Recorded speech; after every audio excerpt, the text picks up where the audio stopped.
But I think a lot of folks don't really understand the history of or the background for why Iran um, is this evil, portrayed in the West as this evil, problematical state that's causing trouble for the United States, NATO, and Western Europe.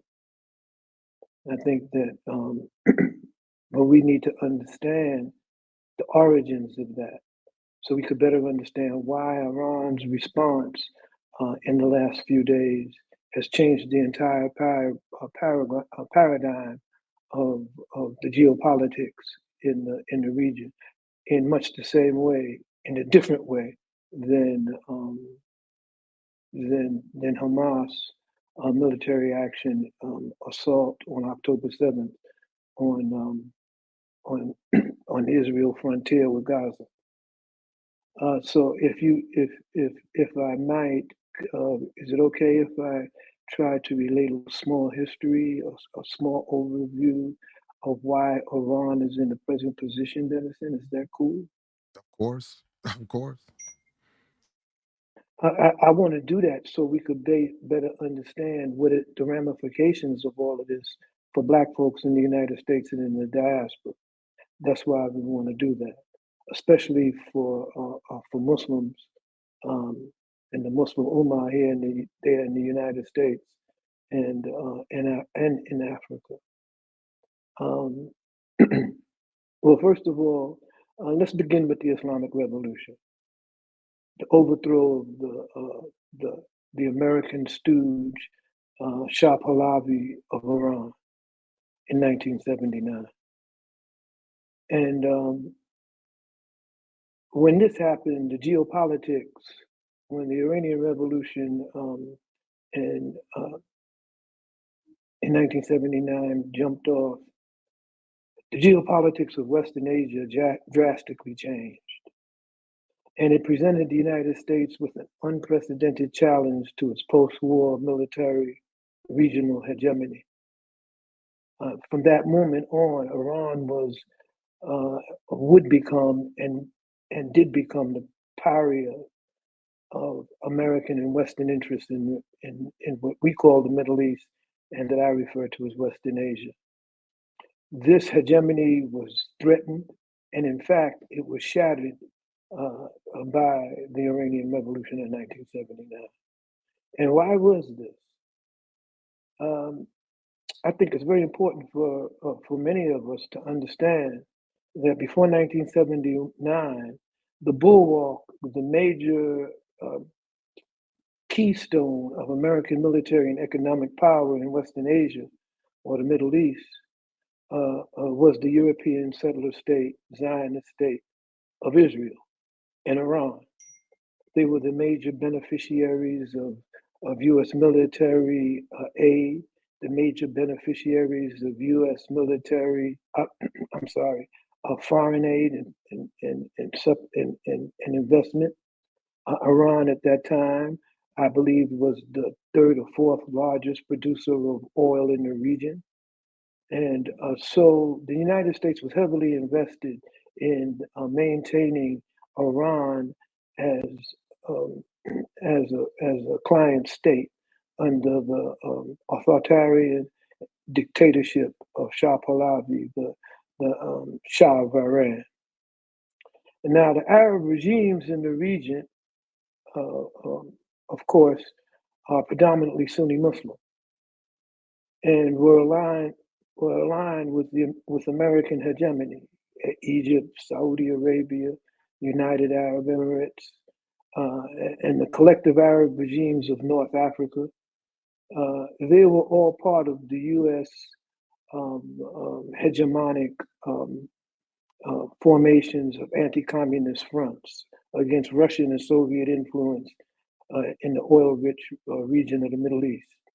And they were the guardians of the vital trade route of the Eastern Mediterranean, the Suez Canal, and the Persian Gulf. All of these reactionary regimes, however, relied on U.S. and NATO military aid and the oil revenues that they derived from from Europe and the United States. But the non-Arab, non-Sunni Muslim Islamic revolution of Iran presented the West and the United States, and NATO in particular, with an unprecedented threat to its regional control and influence. I think that this was because, for the first time, an Islamic-based theocratic movement had seized power from a modern US client state, with the fundamental messianic secular agenda that was anti-imperialist, anti-Zionist, and pro-Palestinian. This was unprecedented. I think the Iranian Revolution in 1979 caught the US intelligence community and NATO essentially by surprise, off guard. And the US military and its intelligence establishment scrambled to counter the impact of the Iranian Islamic Revolution on the Muslim streets. You know, on the Muslim streets, the Sunni Muslims, by and large, were ecstatic and happy and proud and sympathized with the rise of a Muslim state that opposed Western domination and humiliation of the Ummah, the Muslim community, at the hands of the West. But Jared, such good cheer, however, was not shared by the Arab elites and the Arab governments, whose veracity relied on their anti-communist based alliance with Western Europe and the US, not to mention their personal wealth and power that they derived from being the flunkies of the United States. This was especially true for the ruling monarchies of the oil-rich region, specifically Saudi Arabia, as well as essentially anti-religious Arab socialist Ba'athite regimes in Iraq and Syria, Egypt, and in North Africa. So the United States and its allies were, and the ruling elites of this region were terrified. They were very afraid that the Iranian Revolution might spread and and might take hold in their excuse me, in their own backyard. So to counter the regional geopolitical reverberations of the Iranian anti-imperialist messianism, the US stoked the historical religious sentiments between Sunni and Shiite Islam. There's a long history of division. There's origins of the history of the divisions in the Muslim Ummah that stretches back hundreds of years to the divide of Islam after the death of the Prophet Muhammad sallallahu alaihi wasallam. So the United States, this historical division and rift, the United States sought to intensify and use for its own benefit, as well as the racial differences between the predominantly Arab Sunni regimes and populations in the Middle East and the non-Arab Iranians. Some of our brothers and sisters may not know that Iranians are not Arab.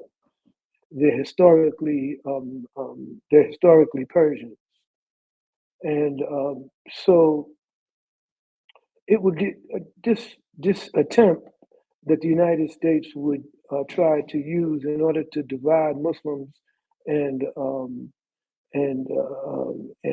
thereby thwart the influence of the Iranian Revolution on the Middle East would give rise ultimately to the export of Saudi Arabian Wahhabism, Wahhabi extremism, and creation of ISIS and ISIL.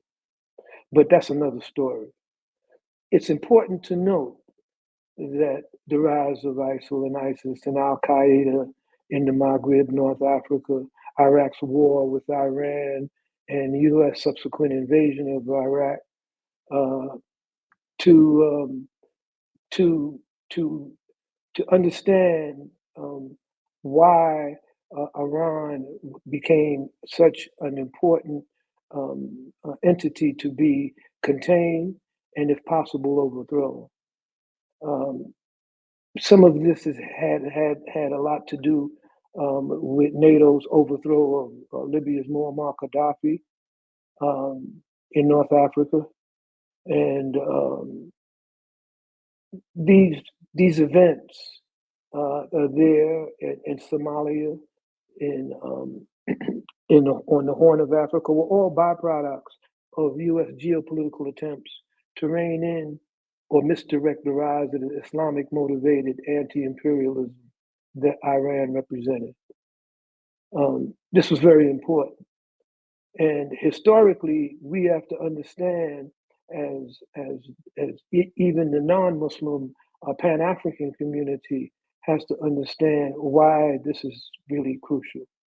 Because up into that period, up into 1979, the anti-imperialist struggles that swept the global South at the height of the Cold War in Africa, Western Asia, and Eastern Asia during the 50s and 60s and early 70s were all by and large ideologically anti-capitalist and socialist in nature. And they were supported in many instances by the Soviet Union, Russia. The so-called Cold War, we can argue, was a contrived and false dichotomy in many ways, Jared. It was a false dichotomy created in the wake of World War II to secure Western finance capitalism's recompense and reparations process from Germany and from the ravages of World War II. It represented the debts that the former imperialist nations were in at the end of World War II was considerable, and so the United States at this particular period of time during the Cold War advocated and pursued a policy based on the so-called domino theory, that if one nation fell to communist rule, then every other nation in the region would be in jeopardy and would fall. You know, and so so the the U.S. pursued this policy vigorously. It intervened in South Korea in 1950 in order to stop the unification of South Korea with North Korea under a communist government. It thwarted the national unification of Southeast Asia under following in the 1960s in order to thwart the unification of Vietnam. The United States stepped in after the French were defeated in 1954 and kicked out of Southeast Asia. They stepped in and took over that war. The United States also participated in the assassination of Patrice Lumumba in the Congo. It supported South Africa's consolidation of apartheid regimes in South Africa.